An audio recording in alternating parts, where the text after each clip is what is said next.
Who has the real power behind motorsport biggest teams? It's not always the driver with the fastest lap time or the engineer with the most cutting edge design. No, no, no, no. It's actually the sponsors. In Formula One, sponsors aren't just logos plastered on a car. No, no, no. They are the literal lifeblood of a billion-dollar ecosystem. Sponsors decide which teams rise to the top, which driver stays on the grid, and how much horsepower is truly behind each and every single vehicle back in the garage. Without sponsors, Formula One wouldn't just shrink, it would completely collapse. In this video, we'll unpack why brands pour hundreds of millions of dollars into a sport that lasts just 2 hours on a Sunday, why team survival is tied to corporate strategy, and how the money war off track can sometimes be just as dramatic as the race itself. We'll follow the big players, Red Bull, Ferrari, Mercedes. Teams with title sponsors so embedded, their names practically become part of the car. We'll explore the wild marketing experiments that turns a racing car into a moving billboard, and the ripple effects when sponsors pull out overnight, leaving teams scrambling just to survive. But it's not just about logos and cash. No, no, no. Sponsorship is the hidden chess move in Formula One. Brands are betting on technology transfer, global exposure, and the chance to be at the same table as the most exclusive sporting club in the world. Every sticker, every partnership, every handshake has a story. By the end, you'll understand not just how sponsorship powers F1, but why it's become one of the most lucrative, competitive, and sometimes ruthless battlegrounds in global sport. So buckle in, because when the money moves in F1, the whole world feels the shockwave. How much do you think Aramco's F1 deal is worth? No idea? How about $450 million? Not for a team, not for any drivers, just for the privilege of stamping their logo across the tracks and broadcasts. $450 million. So the question is why?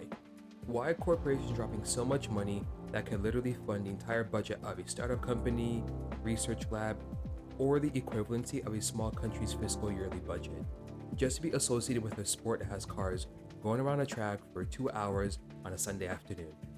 Well, if you think about it, the answer is pretty simple. Formula One isn't just about racing, it's the ultimate marketing machine. Think about it.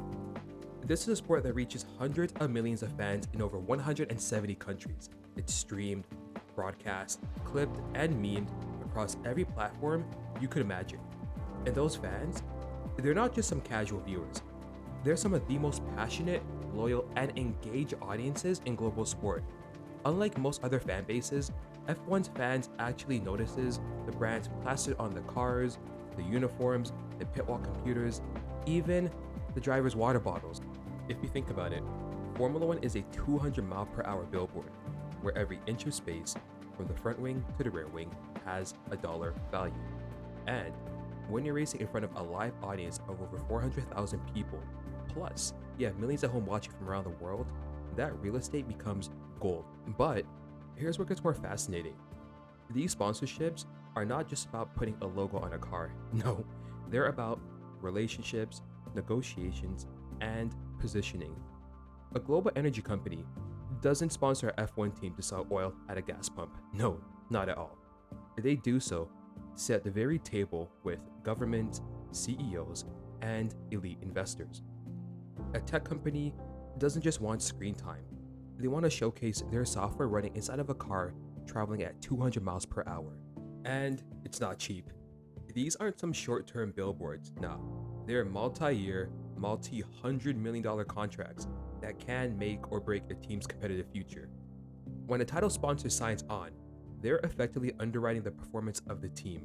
When they leave, the shockwaves are immediate and brutal. I don't know, Gene. I don't have the answer to that one. This is why the sponsorship game in Formula One is so intense. It's a billion-dollar battleground where brands compete for visibility, teams fight for survival, and every negotiation is a mix of sport, politics, and big business.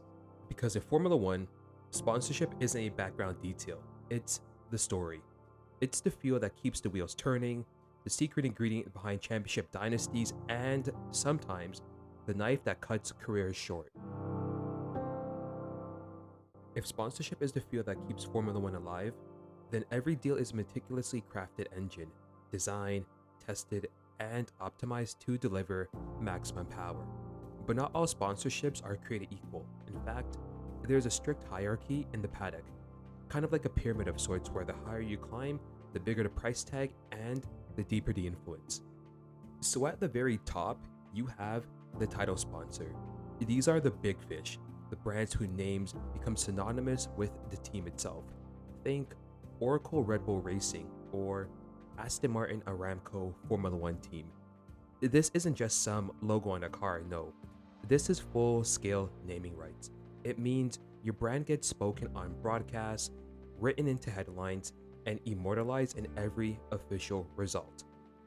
For this level of exposure, you're looking at a price tag of anywhere between $50 million to over $100 million per year. And the payoff? Ubiquity. Global brand recognition associated with the thrill, prestige, and cutting-edge image of Formula One. Just below that, you'll find the technical partners. These deals are fascinating because they're not always about cash.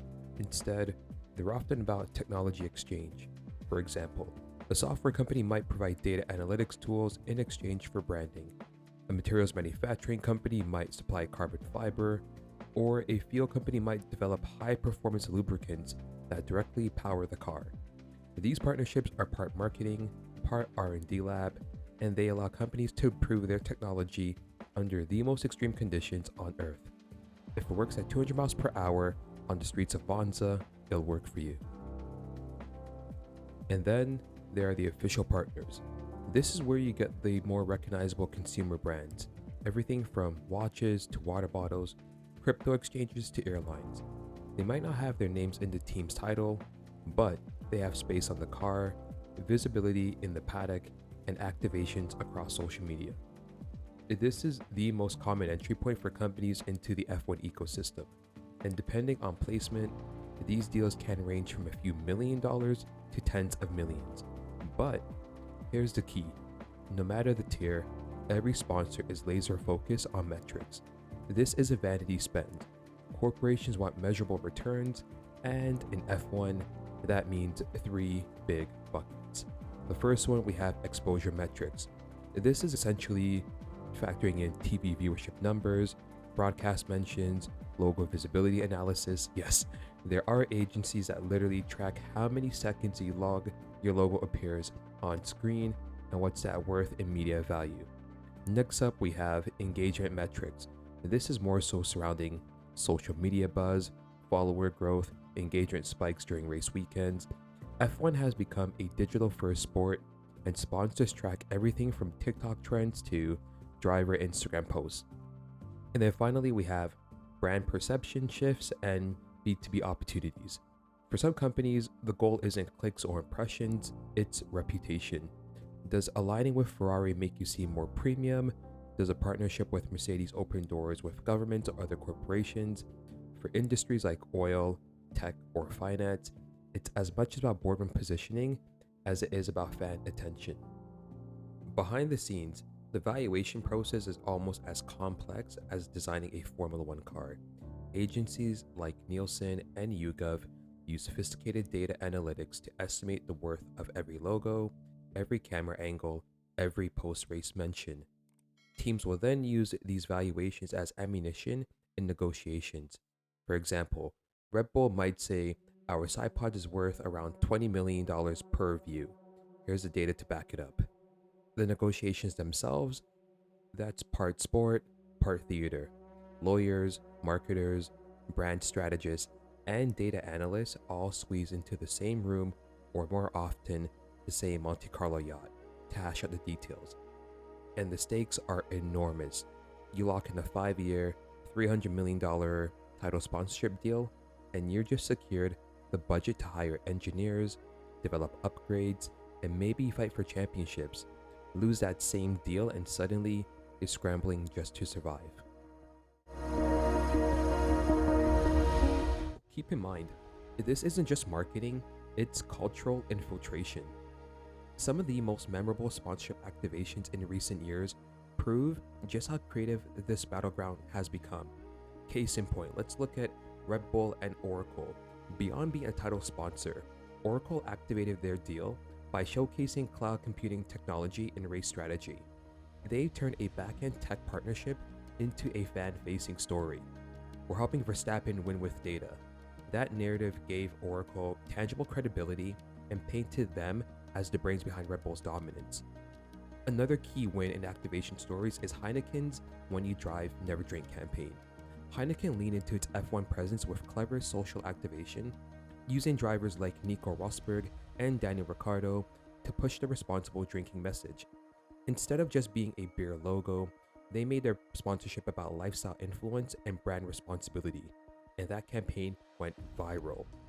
In my opinion, one of my favorite activation deals is actually DHL's Fastest Pit Stop Award. It's honestly a genius activation. Pit stops are already a thrilling micro battle within races, and DHL capitalized by branding that moment. Every time a commentator says, DHL's Fastest Pit Stop, that's brand recall. It's simple, effective, and has created long-term brand equity inside of the sport. So the million-dollar question is, does it actually work? The numbers suggest yes, it does. Nielsen reported that F1 sponsorships generated over $2.5 billion in advertising value, equivalent in 2022 alone. For brands, that means a single dollar invested in F1 can return multiple dollars in measurable global exposure if the sponsorship is activated correctly. And here's the kicker. Sponsors don't just measure ROI in consumer sales. For many, the value is in B2B relationships. A telecom company that sponsors an F1 team might use the paddock to host potential clients, closing contracts worth far more than the cost of the sponsorship itself. The deal isn't just between brands and fans, it's between brand and boardroom, Twitch, Instagram, YouTube, and yes, even the metaverse.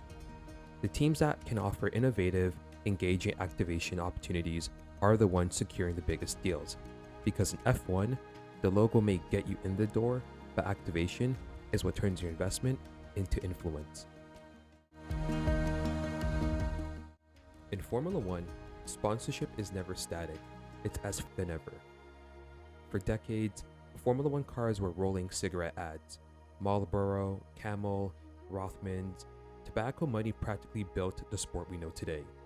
In the 80s and 90s, entire teams were bankrolled by cigarette brands, and drivers became global ambassadors for smoke-filled boardrooms. But by the early 2000s, regulators clamped down. One by one, tobacco logos disappeared from the grid. That vacuum created opportunity, and who rushed in? Tech and energy companies. Today, you're more likely to see the logos of Oracle, AWS, Salesforce, or crypto firms than tobacco or alcohol. F1 has become a playground for the digital economy because no other sport can showcase speed, innovation, and data in a way that aligns so perfectly with the image tech companies want. At the same time, sustainable energy companies have seized the spotlight. From Aramco's billion-dollar visibility plays to Petronas' long-standing technical partnership with Mercedes, oil and gas brands are repositioning themselves as leaders in a green transition. Whether you call it branding or greenwashing, the message is clear. Formula One is now the stage where energy giants rewrite their public image. It's not just tobacco. Alcohol brands, once dominant, are seeing their influence wane too. Yes, Heineken is still on the grid, but broader trends, stricter advertising laws, cultural shifts towards wellness, and a younger, more health-conscious audience means booze isn't the sponsor magnet it used to be. The new generation of fans doesn't want a bottle of whiskey next to their favorite driver's helmet. They want sustainability, technology, and lifestyle brands that feel modern. But here's where it gets even more complex. Formula One sponsorship deals doesn't exist in a vacuum. It's deeply tied to global politics and economics. Take Russia, for example. In 2022, Haas F1 was forced to tear up its sponsorship deal overnight with Uralkali following geopolitical fallout from the invasion of Ukraine.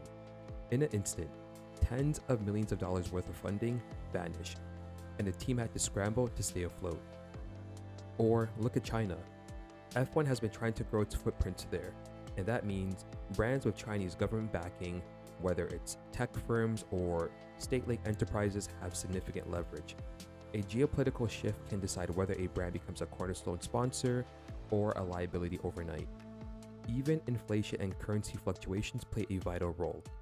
A weakening euro or pound against the dollar can significantly make sponsorship more expensive for European companies, shifting the balance towards global giants who could absorb the shock. The sponsorship game is as much about macroeconomic resilience as it is about marketing vision. And then there's the rise of ESG, environmental, social, and governance priorities. This is the buzzword boardrooms live and die by, and it's changing how brands approach F1. It's no longer enough to slap a logo on the car and call it a day. Corporations want to show they're making a difference, and they expect their sports partnerships to reflect that. That's why you'll see teams launching sustainability programs, promoting diversity in STEM careers, or using hybrid and synthetic fuel partnerships as marketing storylines. For example, Mercedes has leaned heavily into its Accelerate 25 diversity initiative, using it as a platform for ESG storytelling. Sponsors love it because it aligns them with progressive values while still tapping to F1's prestige. Similarly, Formula One itself has been aggressively pushing its Net Zero by 2030 campaign, a narrative designed to keep ESG-conscious sponsors in the ecosystem. In short, sponsorship decisions are no longer just about ROI, they're about reputation risk. No brand wants to be caught backing the wrong side of history, and in an age of cancel culture and social media scrutiny, that risk is higher than ever. So, when you look at the grid today, you're really looking at the snapshot of global economic and political trends. The logos on the cars tell you which industries are rising, which ones are fighting for relevance, and which ones have been left behind. F1 has always been about speed, but in the sponsorship game, it's about agility. The brands that can adapt to shifting sands, tech giants, energy companies, ESG-savvy corporations will define the next era of the sport. Those that can't, they'll disappear as quickly as they came. If Formula One has taught us anything, it's that the business of speed never stands still. Sponsorship in this sport is an arms race. And just like car design, the strategies are constantly evolving. So, what does the next decade hold for motorsport's billion-dollar battleground? First, look at the map. Formula One has already planted flags in the Middle East, Asia, and the United States. And the sponsorship money is following.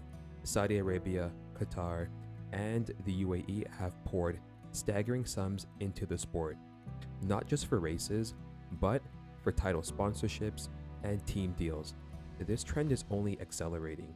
Expect more state-backed brands to step into the game, using F1 as a global platform to shape national image and soft power.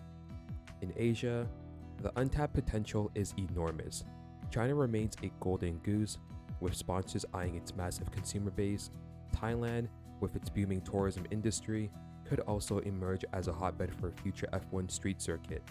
And as F1 expands further into the US market, you could bet American brands from Silicon Valley giants to legacy corporations will fight even harder than ever for a piece of the action. Sponsorship in the next decade won't just be about logos on carbon fiber, it will be about technology integration. Expect to see AI-driven partnerships, which will allow companies to showcase their AI in real-time race strategy, making sponsorship feel less like advertising and more like innovation. Also, sustainable tech will personalization. Sponsors will be leveraging data to deliver hyper-targeted content. Instead of viewing generic ads, fans could see personalized brand activations tailored to their location, digital habits, or even favorite driver. The line between sport and sponsor will blur even further. So, why does all of this matter? Because despite all the shifts, one truth will remain. Formula One is irresistible to brands. No other sport combines global reach, elite prestige, technological glamour, and visceral excitement in quite the same way. The stakes will only escalate. Sponsorship value will climb higher, the battles for title rights will grow fiercer, and the creative arms race and activation will push brands into bolder, stranger, more ambitious campaigns. Some will succeed brilliantly, others will crash and burn. But the money will keep flowing because Formula One offers something no Super Bowl ad or influencer campaign could ever offer: the chance to align with the fastest, most exclusive sport on earth, week after week, city after city, year after year. The financial finish line keeps moving. What was once a $50 million deal yesterday will become a $500 million deal tomorrow.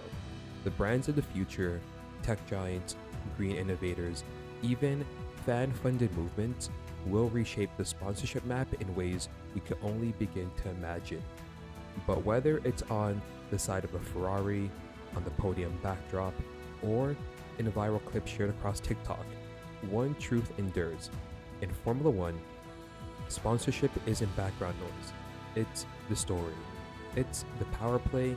It's the billion-dollar battleground that fuels the sport we love. And as long as there are races to run, there will be brands willing to pay the price to cross the finish line first.